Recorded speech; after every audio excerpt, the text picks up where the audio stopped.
Alright, I'm going to do a walkthrough of the shop. Show off my propane tanks. A little bit of what we have here. The new shop is a big improvement over the old shop. A little bit of an explanation what the Junkyard Blacksmith is about. It's kind of a book about improvising your tools on blacksmithing. How to get started without buying a bunch of stuff. Now, in 36 years I've been doing this,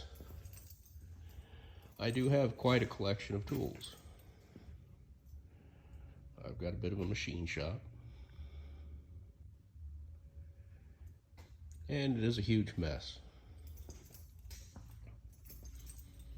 But in the beginning, working out of my little shed, I built almost everything that I used. At the time, there weren't a lot of options to go and buy tools for blacksmithing.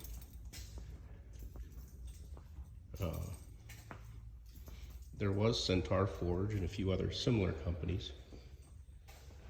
But all the new blacksmith tools had been more or less out of commission for a fairly long time. And there were a few imported out of France and Italy that were very, very expensive. So we more or less made do with old antique tools that we found, mostly in the junkyard, old farm sales and barn finds, and what we could build ourselves. Now, tools have gotten kind of expensive, but there are companies making them now. You may notice that I have probably 3 of everything.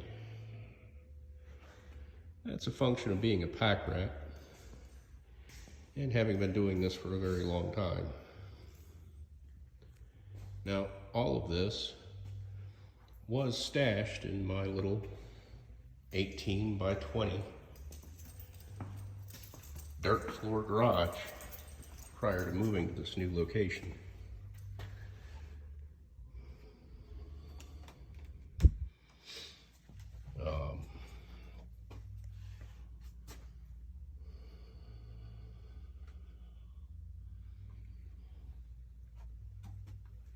I don't know exactly how this is going to work. I'm not really a tech person, so I'm just experimenting. But this is our forging area. I do have 2 power hammers. I am an extreme power hammer nut.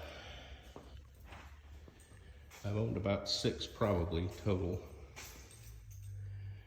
Only 3 have ever actually been in my shop. The bigger ones are hard to move. I think at this point 250 might be the biggest I mess with from now on.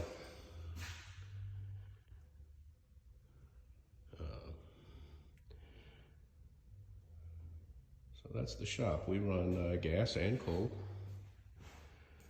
I have 2 gas lines from those big propane tanks that are high pressure lines that run along the outside of the building. I have a blower powered and a atmospheric forge. And I do have this old forge in the back here that I need to rewire the blower, but it's a real beast for doing batch forgings. You can heat real weird shapes on it. Treadle hammer's a nice tool. We don't see much anymore. I'm not sure why they fell out of favor. I do not yet have a press operating. I have all the pieces for one. It is in my project list for this month. So, that's the shop. Just a basic walkthrough. Almost 5,000 square feet now from what used to be 400. It's a lot less crowded now. And I'm starting to get settled in here. Thanks a lot.